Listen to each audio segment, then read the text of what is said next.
Welcome everyone to Texas Solar Summer, how solar energy is helping keep the lights on, save consumers money, and reduce pollution. My name is Ian Siemens, and I'm the Dallas City Hall advocate for Environment Texas. We're a nonprofit advocate for clean air, clean water, open spaces, and a livable climate for all Texans. First up, I'm going to go over our agenda for the day.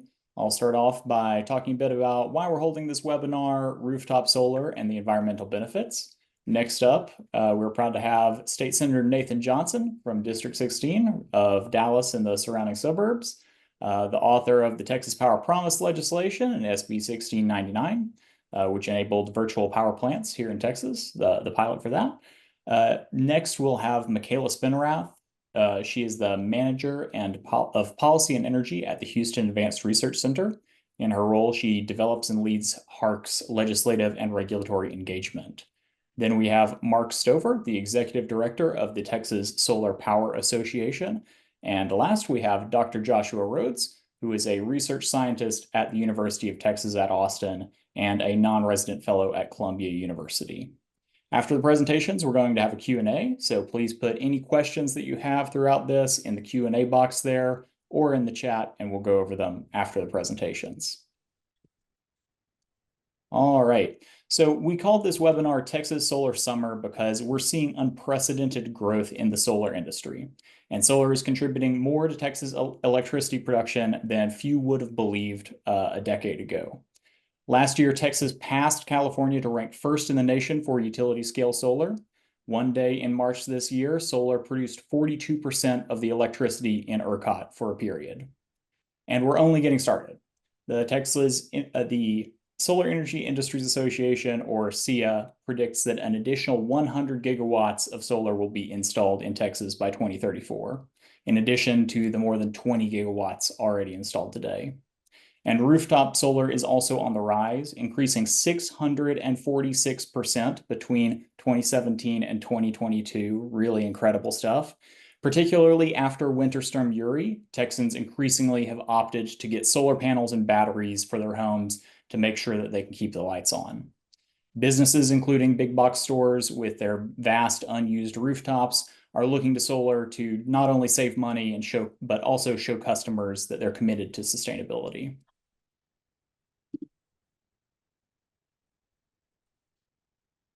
And it's all great news for the environment.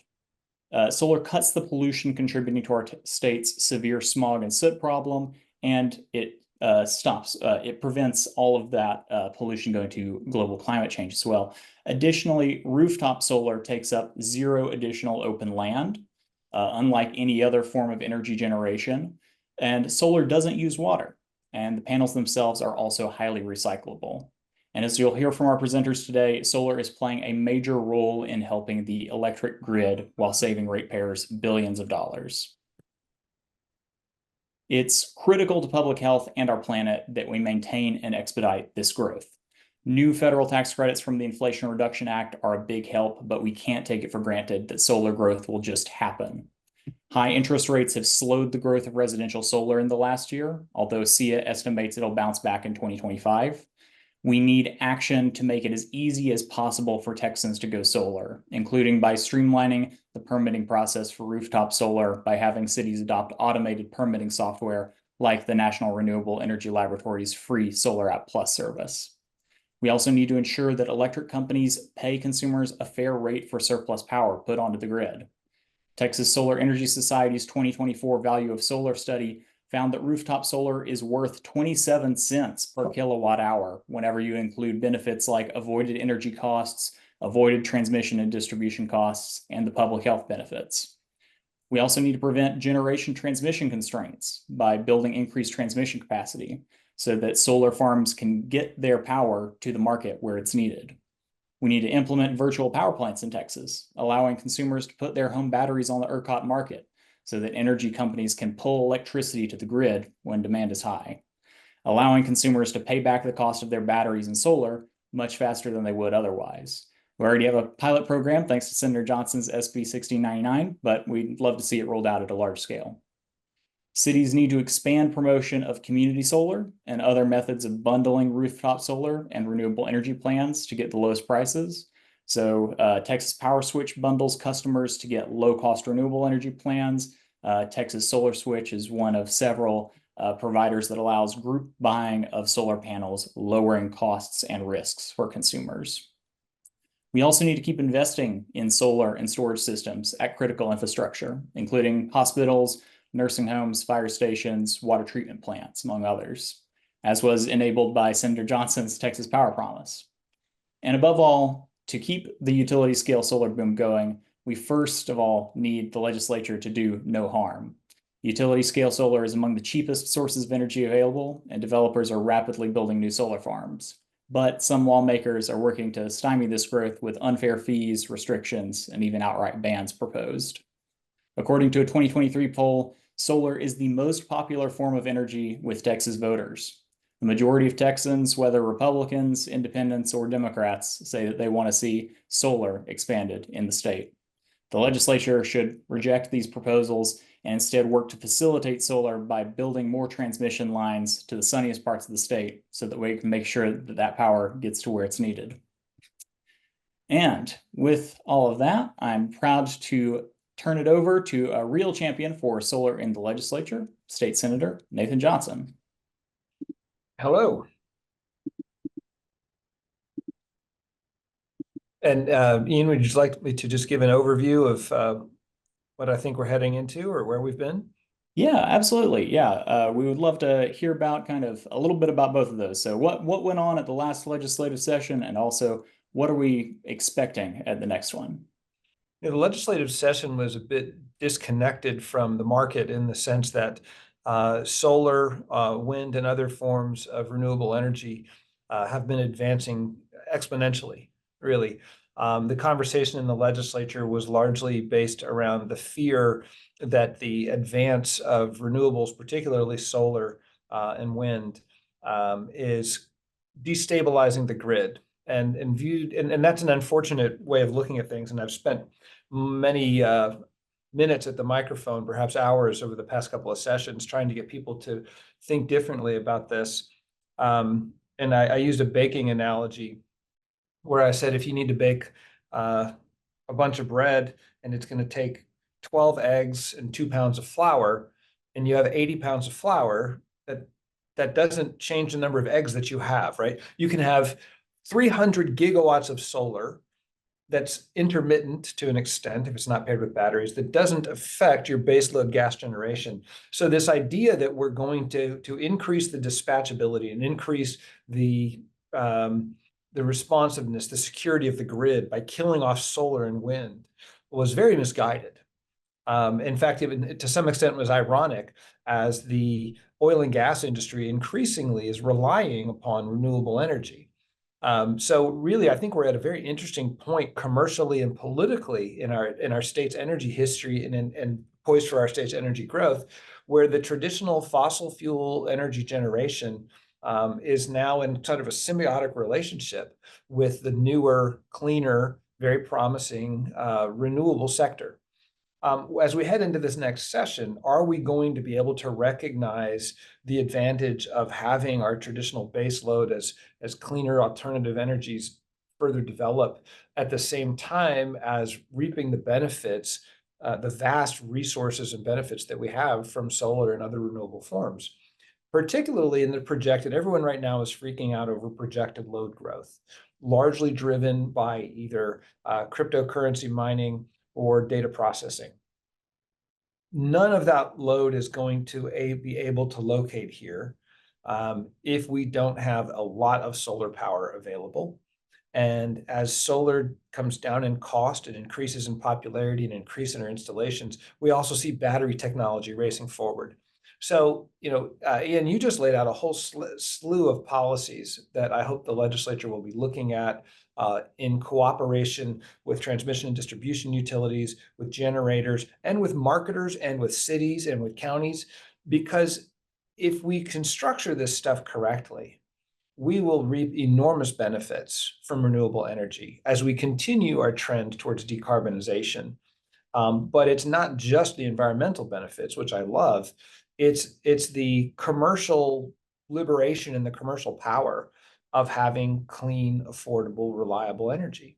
And solar paired with batteries, paired with demand response, paired with virtual power plants, paired with backup power systems and better grid management, with increased transmission capabilities, better transmission management. When we finally get all this stuff put together, and I'm talking about probably a 5-year time frame, I think we are going to have a fantastic energy infrastructure in this state.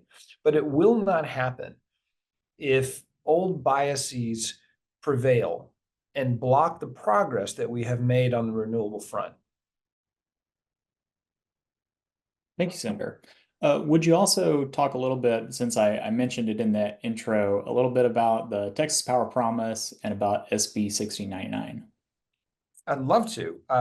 Texas Power Promise was conceived in response to Winter Storm Uri, when people were without power for great periods of time, which we knew was a product not only of failed generation, but how we manage outages. How can we manage to share the burden of insufficient electricity?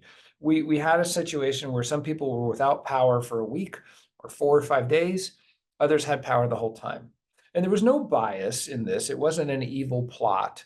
It was just the way our grid is structured, the way our generation and transmission and distribution are handled, that made it impossible. The idea behind this Texas Power Promise was that if we supply backup power to vital systems on the grid, you can take that whole feeder that had a critical facility on it and cut it temporarily and go to a different one, and then cut it and go back to the first one. But right now we have so many of our feeders are critical that it was impossible to rotate the power outages. So it was in large part a grid outage management conception paired with when there really is a lack of generation. We do not want nursing homes and water treatment facilities and fire stations and cooling centers and warming centers to go down.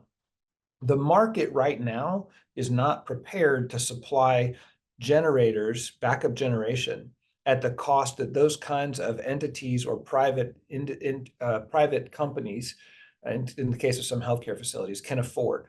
So by allocating some state money to that, we have sort of jump-started an already nascent industry. Well, it's already pretty well developed at a larger scale, but at the smaller scale, we just don't have these backup generators. The goal is we could get maybe, I'm so reluctant to throw numbers around, a lot of generators, hundreds or more around the state at critical points, that now have backup generation, that facilitate greater outage management, that preserve absolutely essential community facilities, and at the same time seed the market for backup generation at a smaller scale to be deployed on a commercial basis without state assistance all over the state, integrating into the local distribution networks where they're so badly needed. And they do, by the way, include solar panels. That's the backup power plan. I'll speed up. On 1699, it was a pretty simple bill, and it made it crystal clear, in case anybody wondered, that the Public Utility Commission of Texas can engage in the creation and a pilot of something called virtual power plants, which essentially is pairing demand response to distributed energy generation. So you've got people with rooftop solar who are able to not draw as much electricity. That's the demand response feature. And you had some very exciting information I heard you talking about earlier in the call, and I want more on it. But allowing people to essentially participate as small generators on the grid. And the work that's been done on that is already very promising, both in Texas and outside of Texas. Thank you so much. Yeah. And to close this out just in 1 or 2 minutes, what are you expecting to see around solar in the upcoming session? For instance, we've talked about how Uri kind of influenced, I think, a lot of legislators' willingness to go ahead and implement the Texas Power Promise, for instance. Do you think that will also happen because of recent Hurricane Beryl and also the recent power outages in North Texas? I think the unfortunate problems we're experiencing with power outages are going to some extent buffer the attacks that we might otherwise see on renewable energy. In some cases, it may intensify because people want to blame something. they're not going to blame global warming in the Texas legislature. They're going to blame renewables for making the grid too unreliable, and that's just not true. I don't think there will be a successful attempt to beat back solar and wind and other forms of renewable energy. I think there'll be talk about it. I think there'll be testimony accusing solar panels of polluting rivers and streams and doing all sorts of bad things. But I think ultimately people, the majority of legislators are going to recognize that solar energy is vital to our grid right now, and essential to the growth that everybody knows is going to happen, whether we want it to or not. And it's absolutely essential to making that growth a good experience for Texas instead of a bad. So I think solar is going to be okay next session. It was under attack last session. I think the industry itself is going to have to anticipate the criticisms, not wait for the criticisms to come first, and be out in front of it in order to preserve their rightful role in the Texas energy future. Thank you so much, Senator. We've already had a few questions come into the Q&A, so we will be coming back to you at the Q&A portion. Next up, we have Michaela Spinrath with HARC. Let me go ahead and share my screen. Okay. All right, hopefully that worked. We practiced already. So, okay, I saw a thumb. Okay, hi everybody. My name is Michaela Spinrath. I'm a manager of policy and energy at the Houston Advanced Research Center, or HARC for short. And I'm here to talk to you today about the Texas Solar for All Coalition. It's just a small thing that we've been up to. The Texas Solar for All Coalition is a collaboration of a number of municipalities and nonprofits, and we're all partnering to deliver the benefits of clean energy to the communities that ultimately need it the most. Those are going to be disadvantaged communities. That is a term used by the federal government to describe areas that have been marginalized by underinvestment and overburdened by pollution, essentially.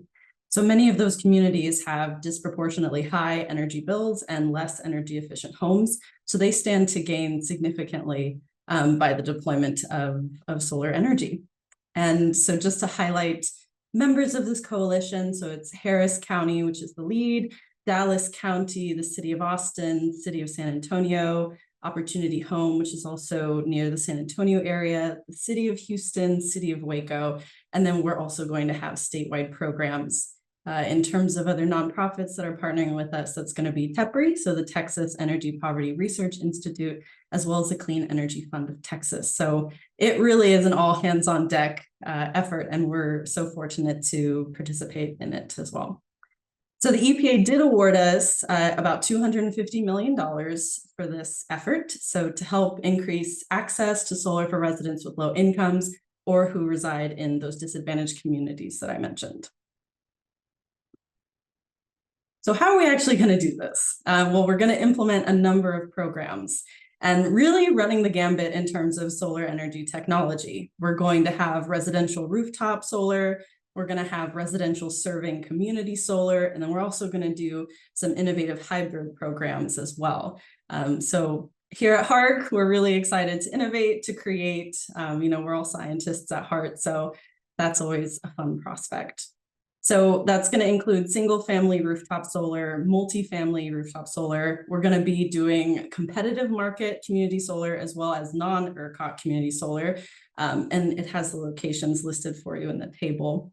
And then we're also going to have municipal solar and then hub homes and community homes in the resiliency vein. So those programs are going to serve a diverse set of communities and households.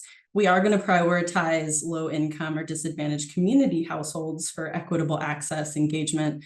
But really it's a diverse service area. So we're going to hit rural, suburban, urban, traditional energy communities, communities with limited English proficiency, and renter households as well. So when we say solar for all, we mean it. I felt like I was like a news anchor for a second saying that. But yeah, so those are the programs that we're going to be running. But the undercurrent to all of this and some of our support programs include workforce development. So making sure that people have access and a window into the green workforce of the future, technical assistance to support project development, public education and engagement. So really spreading awareness about the benefits and promise of solar in really all aspects of your life and community. And then, of course, everyone's favorite, administration. So I won't spend too much time on that, but we will be offering administrative support for program participants as well.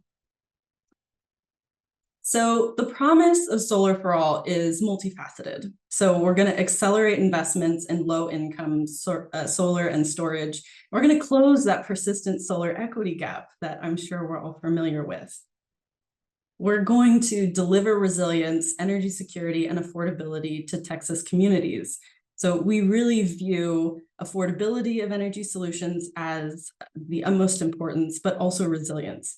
So being a Houston-based organization, we see firsthand the value of resilience. And we believe that DERs, microgrids, and solar solutions will be a core component of not only resilience, but also reliability and security moving forward, especially in light of storms like Hurricane Beryl, which is not the first of its kind to impact the Houston region, and it certainly won't be the last.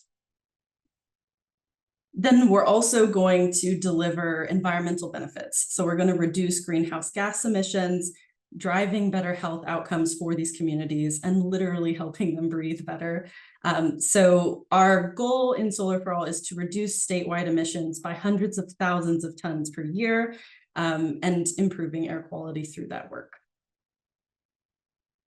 And then, as I mentioned briefly earlier, we're going to create green jobs, develop the workforce of the future that's going to be needed, not only to realize the energy transition, but ensure that everybody is benefiting from the potential of it as well.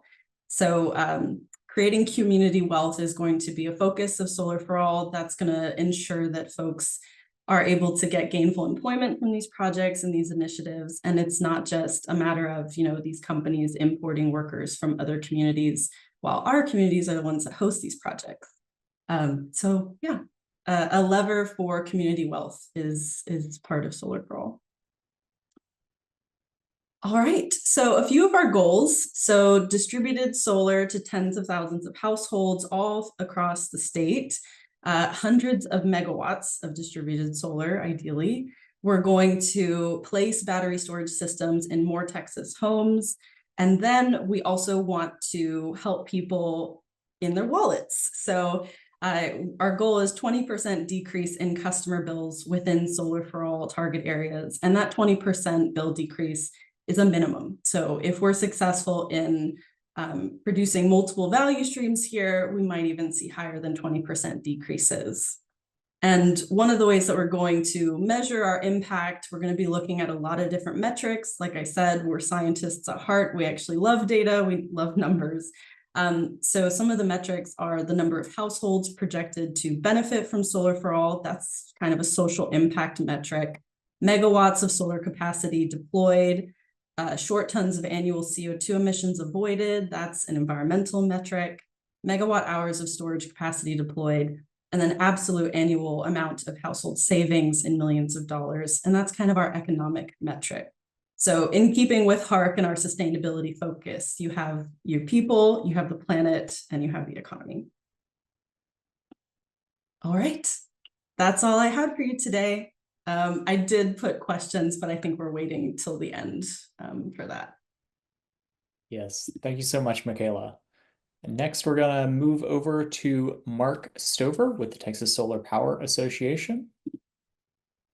And I'll go ahead and get those slides up. All right, great. Thank you, Ann. Yep. Good afternoon.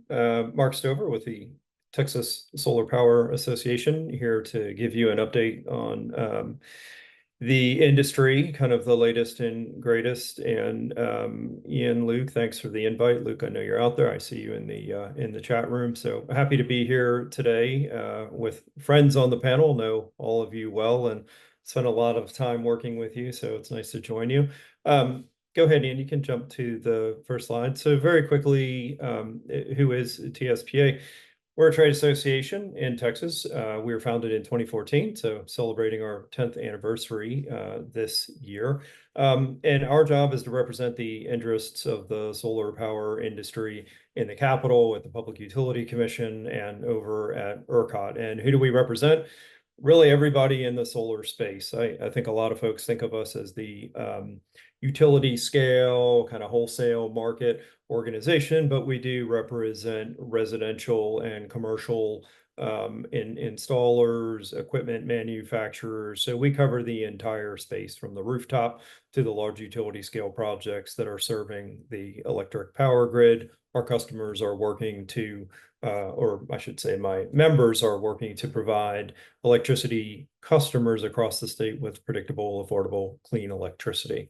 Jump to the next slide, please, Ian.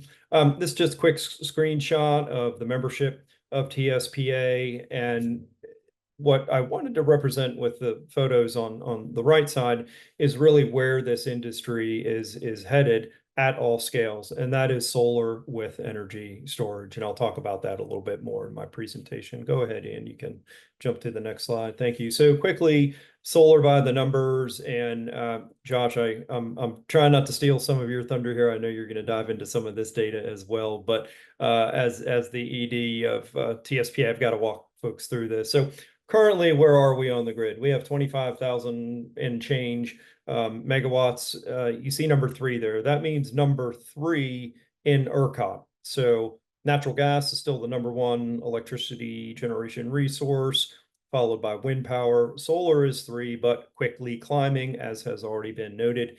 In fact, I testified recently and was doing a little bit of research on the growth of the industry, and 5 years ago, I believe it was, we had 2,500 megawatts on the grid. So rapid growth. And I saw a data point the other day that I need to run down, but I do think it's accurate. The average age of utility scale solar asset in Texas is 18 months. So while the solar power industry, the solar power technology has been around for decades, we have really just seen this resource come on full force in the ERCOT grid. And we are now number 1 in the country in terms of utility scale solar power production. So the 25,000 megawatts that we see on the grid today, that's roughly a $28 billion investment in the state of Texas. We are now providing about 10% of generation supply, and wasn't too long ago, we were in the low single digits. So it's very exciting to see that. In terms of the capacity that is actually syncing up with the grid right now, when you look at the development pipeline of projects in ERCOT, there's a category of projects that are going through grid sync operations. These are projects that are preparing to achieve commercial operation date and be live on the grid. Solar is number 1. We have 1,200 megawatts currently syncing with the grid right now. And then if you look at the development numbers, pretty eye-popping numbers in terms of solar power in development in the ERCOT power plant queue. Capacity that's in late stage development, which is really what I tend to focus on, especially when I'm talking with policymakers like Senator Johnson. 28,000 megawatts and change. That is number 1 in the ERCOT development queue. But these are late stage projects. Now, not all of these will make it to the grid. Some of these projects will just not get across the finish line. I think ERCOT ran some analysis on this a few years ago and found that these late stage projects, about 70% of them still get on the grid. So it's a good number to take a look at when you're trying to figure out, what the real growth projections are looking like. But if you look at all capacity in development from the earliest stage possible, where you file a queue request at ERCOT, we have 152,000 megawatts of solar in the grid. In development again. A lot of that will not come to fruition, but tremendous amount of activity. That is also number 1 in the ERCOT queue. And lastly, we set a new production record. And I think it was said earlier, we're going to set record after record. My media team reached out to me that day and days before and said, "Hey, are we going to tweet? We're going to put something on LinkedIn. We're setting a new record." And I said, "Guys, look, we're going to do this every day. It's going to get tiresome, but hang on. I think we're about to hit 20,000 megawatts. That is notable. It's the first time we've ever done that." So on July 16th, roughly 1:15 in the afternoon, we crossed the 20,000 megawatt mark, which is a really big deal. And we will break that again later in the summer. So next slide, please, Ian. The benefits of solar, and you know, Michaela touched on these, and I think everyone on this call who understands solar knows these things. This is and I'll maybe focus on some things that we like to talk about in the Capitol and ERCOT and at the PUC. You know, there is, yes, a lot made about intermittent resources, variable resources, and how they're interacting on the grid. But what we can say about solar, and you know, I've been making this argument for years, is sure, it's variable. You know, you hear often, well, the sun doesn't shine at night. Yeah, we all know that. But during the day, this is a highly predictable product. It is a 12-hour product. This, you know, visual I have here on the right shows you what solar power production looks like in ERCOT. It's an 8 a.m. to 8 p.m. product. Little to no water use.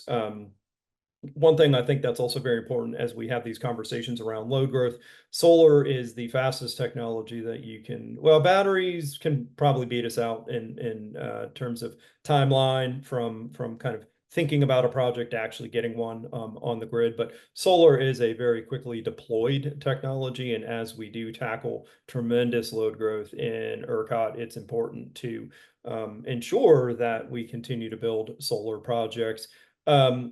Provide obviously a lot of peak power demand in the summer when demand is strongest. Another thing that we do like to talk about, and I think that this resonates with all policymakers, I mean, even folks who may not be terribly supportive of solar, understand the benefits that we're bringing to Texas. As I said, we've already invested about $28 billion. That's just in capital costs for the projects. But what we provide at the local level is multi-generational income to landowners. I suspect Josh is going to talk a little bit more about this in his presentation. He's done some great study work on this, and local tax revenue for schools, infrastructure, and services in the communities where projects are operating. Lastly, I'll touch on residential and commercial.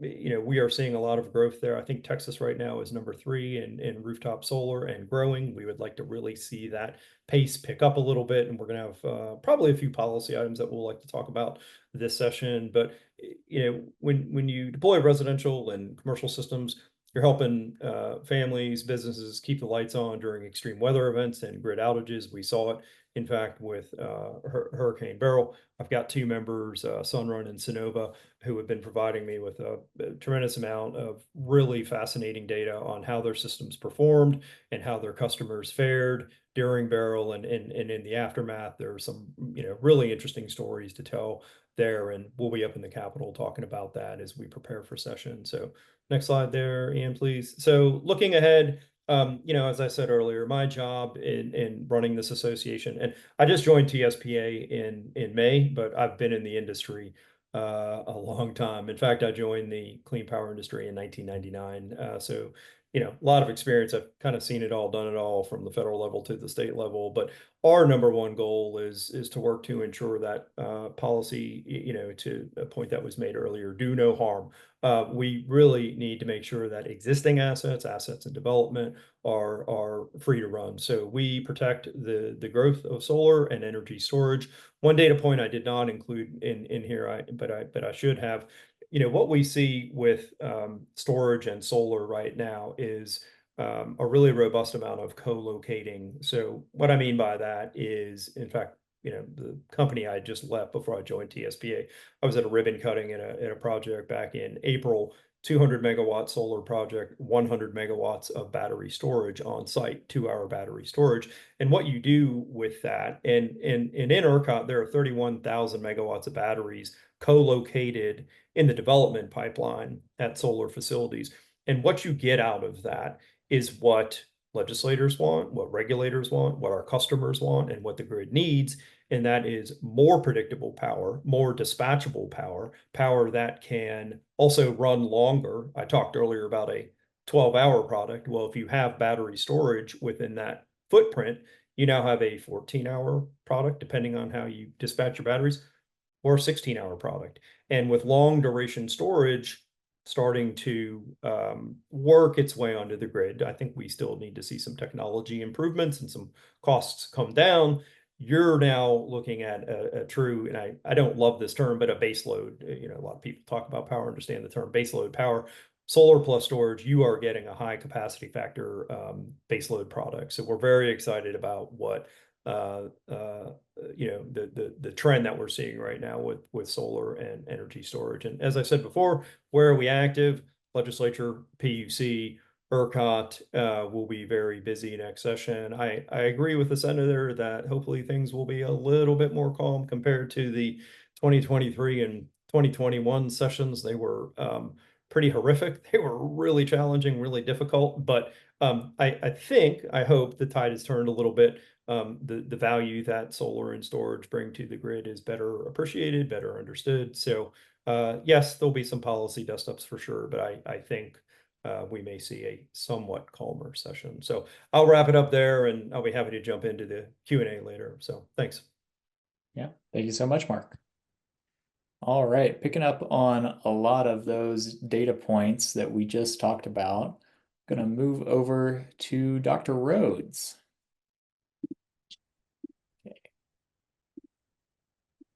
You got my slides coming up? Yep, there you go. Okay, and I apologize. I'm gonna turn my video off. My internet's being a little laggy, so I'm gonna try to save the bandwidth for the audio. Yeah. So Joshua Rhodes. I was looking through the folks on the call and know a lot of y'all, and so excited to see y'all here. I thought I would just take the title of this webinar to its logical conclusion of Texas hot solar summer.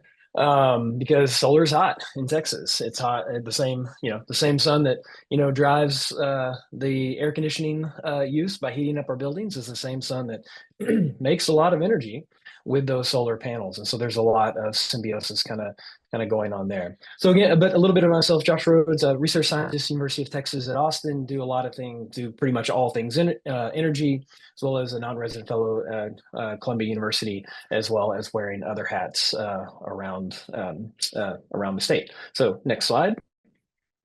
So Michaela said she loved data. Well, I also really love data. So I'm just going to throw a whole bunch of data at you, and hopefully in a way that is just interesting and engaging to look at. So first of all, just solar is growing fast in ERCOT. So this is a chart showing the ERCOT fuel mix from 2006 through the first two quarters, or through June of 2024. And the blue is natural gas, that orange is coal, that darker blue is wind, the green is nuclear.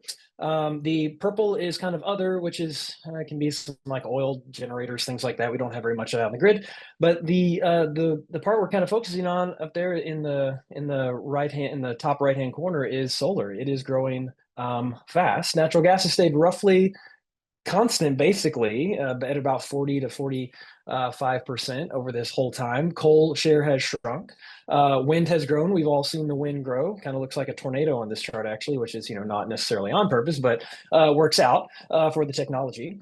But one of the things I'll note is it took about 7 years for wind to go from 2% in 2006 to about 10% in 2013, while solar has done that in 4 years. So solar we didn't even have it on the chart in 2019. It was actually in the other category because it wasn't, enough to include in its own, but from 2020 to the first two quarters of 2024 has grown from 2 to 10%. So it's growing fast and is providing a whole lot of energy to the grid, which we've kind of talked about. So these things are growing, and we're seeing like a larger and larger share of clean energy across the ERCOT grid. Next slide. One of the things we've also seen, now this is wind and solar, this is both renewables, but one of the things we've also seen is we've seen renewables, and in a big part to solar, given how fast it's growing, is when the energy is actually being produced, how much of it is coming onto the grid, and when, which is also very important. So the two bars on the left are comparing June of 2023 with June of 2024, and we saw a pretty large growth in the amount of renewables in terms of total electricity generation in the ERCOT system. So in 2023, renewables were 27%. In 2024, again, just looking in the month of June, because that's when I made this chart, was well, we're not even done with July yet. But anyways, but we're already over a third of the amount of energy being produced by renewables.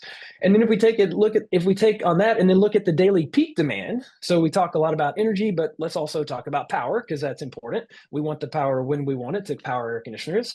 We've seen renewables also go from about 27% of being on peak to being more than a third on average for the peak demand for every single individual day in June, from, again, comparing 2023 with 2024. And so we've seen the amount of renewables on peak actually go up. And a large part of this is driven by solar, because again, that peak hour is still in that 4 to 5 p.m. when solar is producing pretty darn strong. And then the far one is net peak. Even so, when we have the renewables are doing the worst, they're still doing better than they were before. So this is like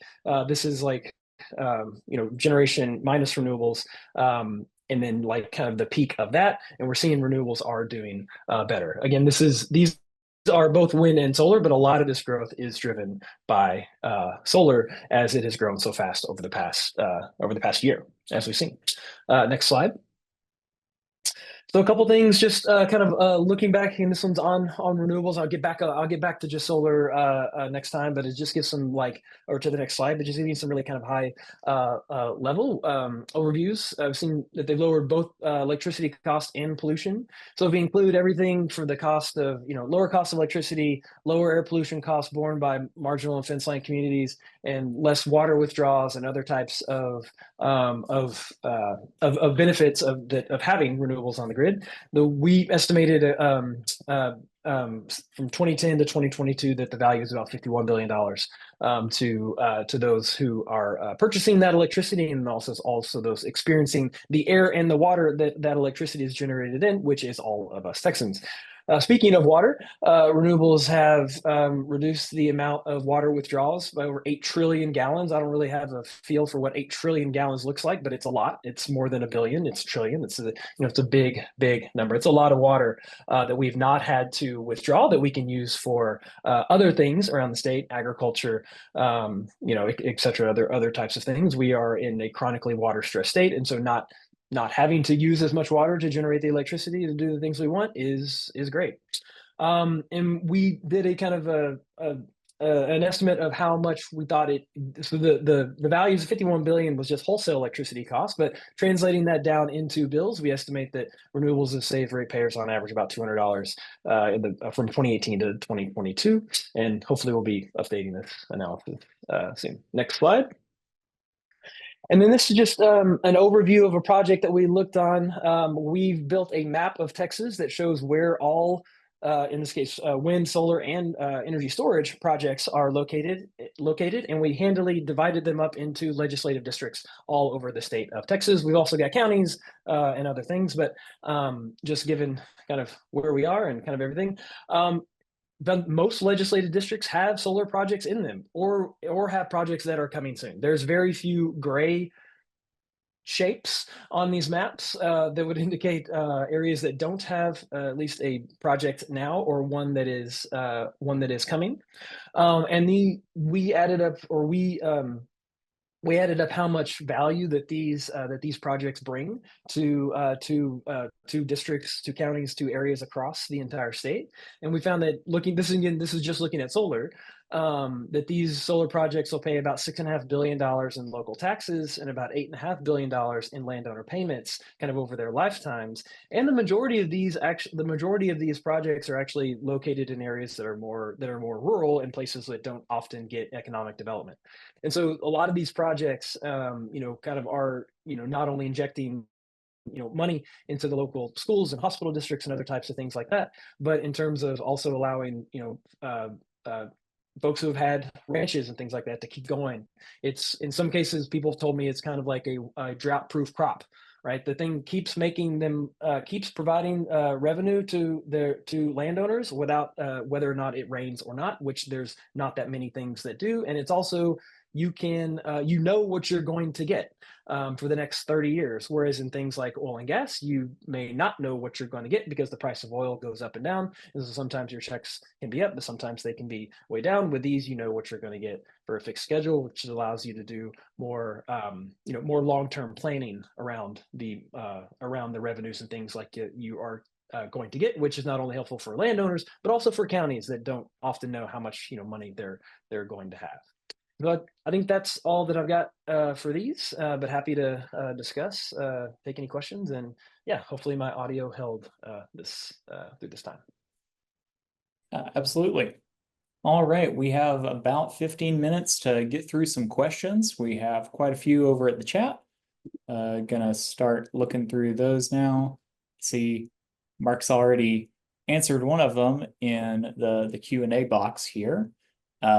We are going to start off with one of our first questions here. And I think that I will direct this just kind of generally. I think that Mark, maybe Dr. Rhodes might be able to answer this one. What is the major barrier that is preventing more rooftop solar on big box stores, commercial entities, where you have these large roofs that are otherwise pretty much unused flat surfaces that are already connected to the grid? Are there any barriers behind just getting solar on those? Yep, I'll jump in first, and I'm sure Michaela probably has something to say about this as well. And this is a side of the industry that, to be perfectly honest, I'm still learning about a little bit. While I've been in the energy industry a long time, almost that entire time has been on the wholesale utility side. There are some permitting and approval challenges that I'm hearing about right now from our residential and commercial installers, and there are kind of two processes that play out whenever you install a rooftop or a commercial system.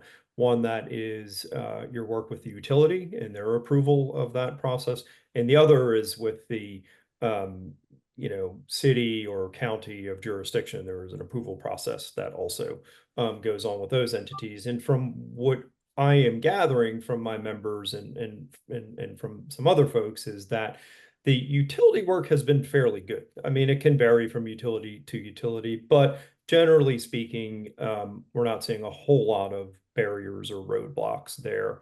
Things are, I think, generally efficient. But where it can get challenging is with the cities and counties of jurisdiction and trying to get these projects approved through those entities. And there are things like, I think Michaela had it in her presentation, the Solar App Plus, which is a really interesting technology approach to try to smooth out this process and make it a little bit more efficient. I think we've also seen some interest rate challenges right now. In fact, one of the company's CEOs I was speaking with recently said, what we find in some of our research is that when consumers aren't feeling very good about their financial situation, home improvement issues or items, certainly rooftop solar or in-home battery storage, those things fall away very quickly. So I think as interest rates start to fall down a little bit, and I think we'll see a little bit more of a response from things like Hurricane Beryl. Hopefully, Texas can stay out of trouble for the rest of the summer. But those are, I think, some of the drivers that will increase attention on residential and commercial installations. And like I said, we're going to keep talking with some of our members and see what types of policy solutions we might be able to discuss this session, because I think at the end of the day, we've really got to find a way to expand the deployment of these products at the residential and commercial level. We've got to make them more affordable and ultimately make the process much more efficient, because I think if people are looking at a really timely process and a lot of red tape involved with it, a lot of them throw their hands up and they're just not interested in doing it. So. And there may also be an economic component to this, how we structure the markets. Consider that most commercial properties, I'm not a commercial developer, but they generally lease space to tenants. Tenants are in something called the triple net lease. The tenant is paying the electric bill. The owner of the building doesn't have the same economic incentive to install rooftop solar that a residential homeowner would, because the residential homeowner receives the benefit. I'm not sure I'm correct about that, but I think that's one of the economic impediments to adoption of more rooftop solar on commercial real estate. I would agree with that. Yep, I think that's a good point. Thank you both for those answers. They're really illuminating. Also, Senator, just following up on that question, we have a question here that is a little bit loaded in the language, but basically, do you think that other legislators see solar's benefits, kind of as we've talked about today? Do you think everybody is kind of on the same page as to what the benefits are for solar for the grid, or do you think that work needs to be done there for the legislature? I think work needs to be done. There's enough members. We held off a lot of threatening advances last session for the most part. But I think it's important, what you just said. I think it's important to communicate with legislators. Legislators aren't always that fond of facts. In fact, our electoral process is not all that insistent on facts. So those of us who think they matter are going to have to work overtime to make sure, particularly something like solar, which has benefits to rural areas and to urban areas, which sometimes is a proxy for Republican and Democrat. Because there are benefits everywhere, you may find an open ear, irrespective of the ideology, if you approach it respectfully. I think there's work to be done there, and I think it can be done, and I do think it's important. Thank you so much. We also have a couple questions for Michaela here. The first one starting off, which I'm not as familiar with, so maybe you'll be able to answer, is how are you going to implement community solar in the areas of Texas that are deregulated, like, for instance, large portions of the DFW area? Yeah, so that is a question we're also exploring. So we're working with numerous partners in those non-ERCOT areas to develop the best program that we can. So we're still finalizing work plans and we're still finalizing program design. So details are not solidified just yet. So I would do a disservice to myself weighing in on that while it's not finalized, but we are also thinking about the best way to design that program to deliver the most benefits to communities. So stay tuned on that. Great. And I'll follow that up with another kind of tough question for you of what do you see as the projected timeline for implementation of these grants? Yeah, that's actually the easy one. That's something that EPA has been able to kind of illustrate for us. So we officially got our award. We have about 90 days to complete our work plans and submit them to the EPA. The EPA has indicated that they're likely going to take at least the rest of the year to approve and revise. And then in 2025, we start our planning year. So we have a full year to plan these programs because they are just the scale and complexity is quite an undertaking. We also get to be a bit innovative. So there's some experimental decisions to be made there as well. We can start work in 2025, like once we get the work plans done. So for the programs that are kind of plug and play and we know well and we know how to do them, those can certainly start and ramp up in 2025. But some of the more complex programs or programs that aren't tried and true in Texas might take a little bit longer. They might take the full planning year. So we're able to start work anywhere from 2025 to 2026, and then we're going to do a lot of the planning at the least in 2025. Thank you. Appreciate it. And I have another one that probably Senator Johnson, you can talk about this a little bit more of. I mentioned in one of my slides about the Texas Energy Fund, and I was mentioning in reference to solar. Could you talk a little bit about Texas Power Promise and how that is kind of nested in with that? Well, the Texas Energy Fund is a massive bill that contained the Texas Power Promise. The Texas Energy Fund itself is this big $10 billion appropriation across 2 sessions. Some people are dressing it up as if it were 2 individual fives, but never mind that. It carves out 7.2 of $10 billion for gas-fired generation. It excludes any renewable, it excludes batteries. Another 1.8 billion was put to the Texas Power Promise, these backup power packages.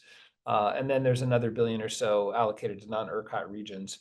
it really is doing nothing for solar, other than perhaps the backup power systems that I have do have a solar component built into them. And I expect on a commercial level, we're going to see a lot more solar generation as backups, particularly for the summertime crises that we have.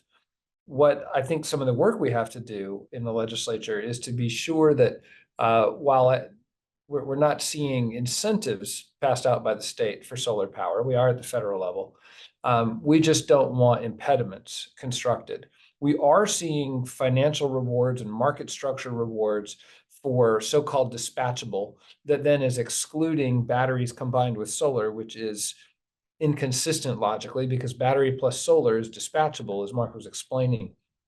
So I think there's a lot of monitoring to be done and careful planning and messaging to be done around market structures to be sure that while there's going to be some favoritism to non-renewable resources, that things like solar and wind aren't pushed out of the market with, and we saw efforts like this before to create new, essentially red tape, new permitting, absurd requirements that aren't applied to other forms of generation, so that solar can continue to be an integral part of our energy mix, continue that growth that we saw in Dr. Rhodes' slides.